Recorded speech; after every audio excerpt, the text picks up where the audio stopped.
continuing on with the rotten wood from the tree we had in the garden, which is infected and died, the tree stump bole, etc. This is another piece of it, my last piece, and I'm just taking the bark off. You can see where it's been infected, and so I'll get the bark off and I might see if I can make something out of it.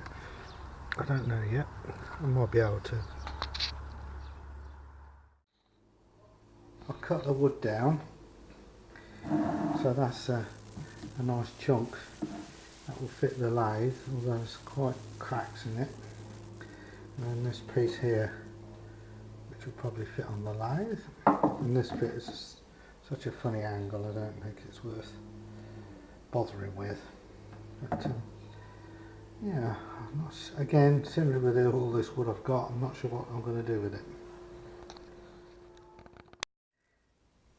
Continuing on with the scrap wood, or the tree stump bole, or whatever you like to call it, which has been infected, which I believe to be honey fungus. This is the slim slice of wood through the trunk, and I've put it on the lathe. I've been spinning it up, but I don't know if you can see, it's absolutely full of cracks, so I don't know when I'm wasting my time on this. But it's got some nice grain in it, and one thing or another. So I'm going to finish it off. I'm going to use some chisels on the lathe and obviously take this ridge out here and take it down as far as I can get it. But there's quite a lot of cracks in it. But I'm wondering, by the time I've removed a lot of wood from the inside, it may release the stress of it drying out. And I've had similar pieces of wood, and what's happened is over a period of time the cracks have opened, but as the wood dried out it's closed up again. But I'm very short of wood, so I'd do whatever I can with the wood available. And yeah, it's definitely interesting. I love wood, you know, it's a very interesting sort of product. And people moan about the amount of plastic, but if you go back to before the days of plastic, an awful lot of things were made from wood, and I just love it. I just absolutely love wood. Yeah, it's a big crack there.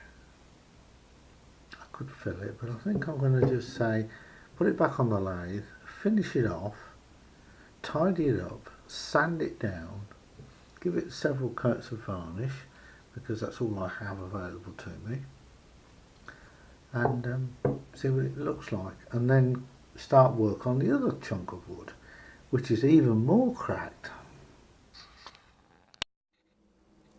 This is the first coat of varnish, and I said earlier in my videos I haven't got any wax and this special wood polish for use on lathes, and I use this Mini Paints Yacht Varnish Gloss from Poundland, and they've actually changed the formula of the varnish, and it's a bit more runny than it used to be.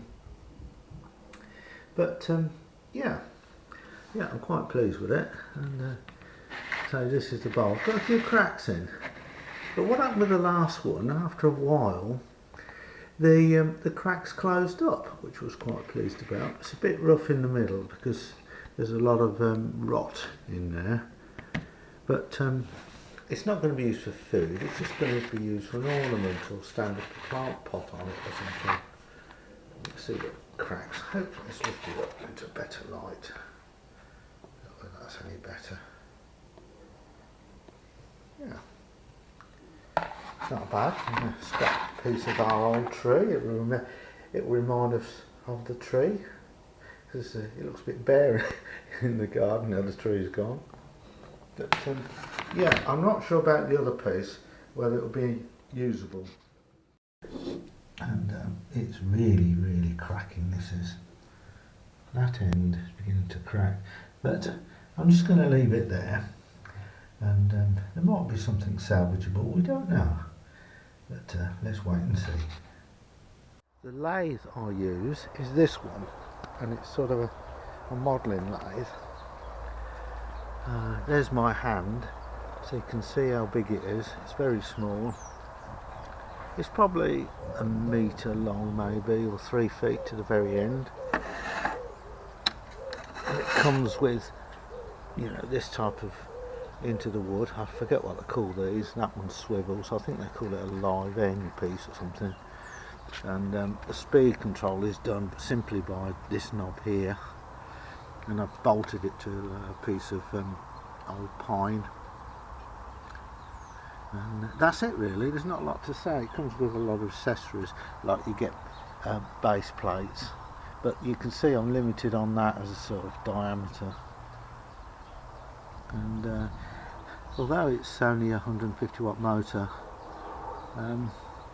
really pleased with it. You know, it does the job for what I do, and I can pick it up. I can pick it up with 2 hands and move it about, do it in the garden. Can't really knock it for the price I paid.